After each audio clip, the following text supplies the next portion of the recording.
కొంతమందికి భయం పడితే కొంతమంది భయానికే పడతారు. ఇప్పుడు నువ్వు వదిలిపెట్టాల్సిన సమయం వచ్చింది. భయాన్ని వదిలిపెట్టు, పాపాన్ని వదిలిపెట్టు, విడిచిపెట్టి దేవుణ్ణి హత్తుకో.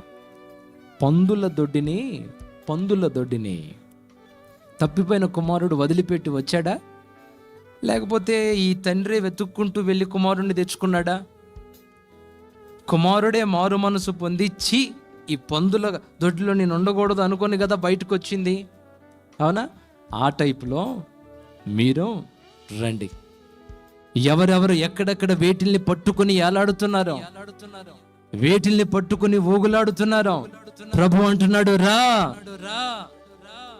పాపాన్ని విడిచిపెట్టిరా, మారు మనసు పొంది వెనక్కి తిరుగు.